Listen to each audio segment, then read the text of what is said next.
comes to leadership, you talk about leadership inside an organization. There's different types of lead. To me, the leadership is basically the capability of, showing the vision and taking your people there. The biggest misconception is, okay, I'm going to motivate the workers. I never motivated anybody. I think that, I'm not sure, I can't speak for others, but if you ask other people how they felt working with me, and in some cases for me, they always felt respected. Leadership to me is the capability of,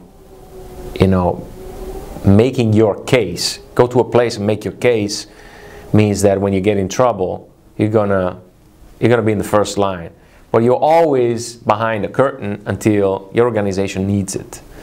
That's what I meant by anybody can handle success, but crisis, everybody disappears. Well, I always said to the media, you come to me when we lose games. When we win, there's players, coaches, this and that, no problem. That you go, I don't care about talking. But when there's issues, problems, turmoil, you come over to me. Okay, so far not a lot of people had to come to me, but maybe you never know what's going to happen tomorrow. There's different types of leadership, and you have to decide how you want to establish the lead. I know, it's a pyramid structure, so there's somebody on top, and you have to determine the way you want to behave with your people. First of all, you can't lead without great people. That's obvious. And second of all, it's how you're going to get the best out of the people who work with you. I've always believed that, for example, creating how can I describe it in a word? A healthy type of environment is mandatory to be able to lead. Not that we have to be this brotherhood and fun and this and that because it's more important than working hard and practice. Yeah. But I believe that, for example, it is difficult to practice if you don't enjoy. Yeah. And this is what I learned by studying politics, actually. There was a philosopher in Italy that used to say, we don't believe that eating is more important than studying, but we learned over the years that studying is more difficult if you don't eat enough or if you don't eat at all. Yeah. So it is no surprise that in the NBA, for example, there are teams who talk about taking vitamins. Mm-hmm. Taking vitamins is to do your routine on a day-to-day basis to get better.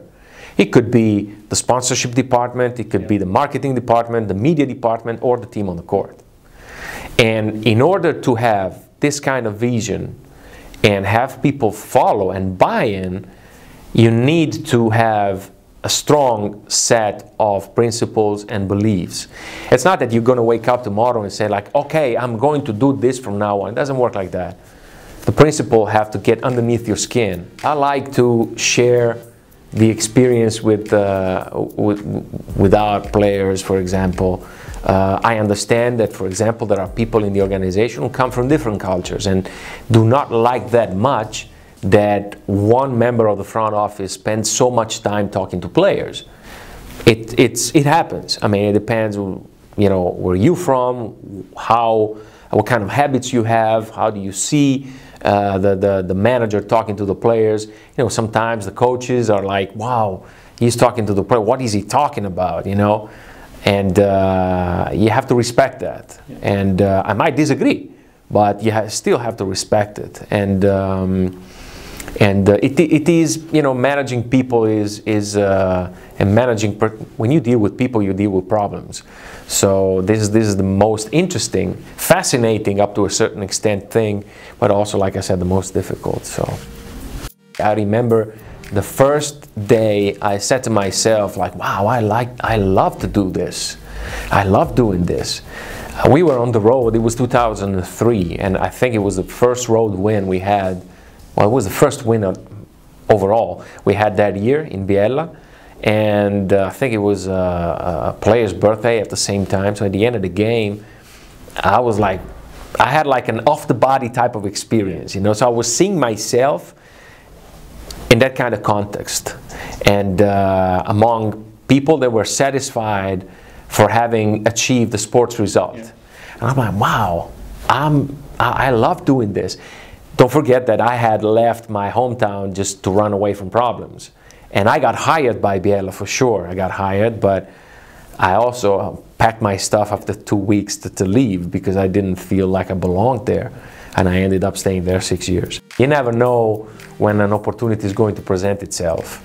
And, but I still have faith, because in the end, that's what life is all about, being ready when an opportunity comes.